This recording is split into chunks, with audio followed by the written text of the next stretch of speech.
జై శ్రీరామ్ ఫ్రెండ్స్, ఈరోజు అయితే ఒకటి రెడ్మీ నోట్ 9 అయితే మన దగ్గరికి వచ్చింది. దీన్ని అయితే ఆల్రెడీ మన దగ్గరికి టెక్నీషియన్ తెచ్చిండు. ఇది చాలా బాగా జాలని అయితే తిరిగి అయితే వచ్చింది.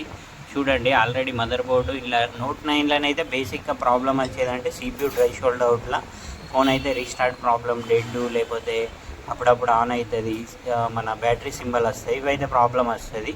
వీళ్ళు మనం యూట్యూబ్ స్టార్స్ అంటాం, యూట్యూబ్లో చూసి ఇది గరం చేస్తే ఫోన్ ఆన్ అవుతుంది అని అన్నట్టు ఈ పవర్ ఐస్ ఇక్కడ మొత్తం కంప్లీట్గా హీట్ చేసిర్రు. ప్లస్ ఇక్కడ ఆర్ఎఫ్ జాగాలో చూడండి, మొత్తం షీల్డ్ ఓపెన్ చేసి కంప్లీట్గా డ్యామేజ్ అయితే వేసిండ్రు. షీల్డ్ ఓపెన్ చేయంగా దీనిలో డైరెక్ట్ ఫైనల్ సొల్యూషన్ ఏంటంటే CPU రివాల్వ్ చేస్తే కంప్లీట్గా ఓకే అయిపోతుంది. కానీ వీళ్ళు యూట్యూబ్ స్టార్లు ఏం చేస్తారంటే యూట్యూబ్లో చూసి అక్కడ ఇక్కడ మదర్ బోర్డును మొత్తం హీట్ చేసి, అంటే ప్రాబ్లం అయ్యేది కూడా కాకుండా దాన్ని ఆగం చేసి అయితే ఇస్తారు.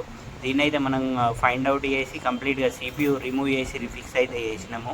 ప్లస్ ఇంకొకటి ఏంటంటే CPU కూలింగ్ పేస్ట్ అయితే కంపల్సరీ యూజ్ చేస్తాము. మనం చేసిన వర్క్ అయితే కంప్లీట్గా లాంగ్ లైఫ్ వచ్చేటందుకు.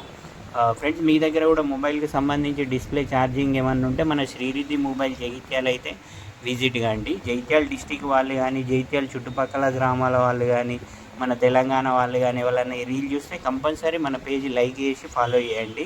ఎందుకంటే చాలామందికి కరెక్ట్ టెక్నీషియన్ దగ్గరికి పోక వాళ్ళ ఫోన్లు అయితే కంప్లీట్గా డ్యామేజ్ అయితే చేసుకుంటారు. తర్వాత వచ్చినా కానీ లాభం ఉండదు, ఎందుకంటే మదర్ బోర్డు కంప్లీట్గా డ్యామేజ్ అయినాక మనం ఏం చేయలేము. దీన్ని అయితే కంప్లీట్గా CPU రిఫిక్స్ చేసి కంప్లీట్గా ఫోన్ అయితే ఆన్ చేసి ఓకే చేసినాము. ఫ్రెండ్స్, మీ దగ్గర కూడా మొబైల్కి సంబంధించి డిస్ప్లే ఛార్జింగ్ ఏది ఉన్నా కానీ మన శ్రీరిద్ధి మొబైల్ జగిత్యాల అయితే విజిట్ కాండి. కంపల్సరీ జగిత్యాల డిస్టిక్ వాళ్ళు ఎవరైనా ఈ రీల్ చూస్తే కంపల్సరీ లైక్ చేసి ఫాలో చేయండి.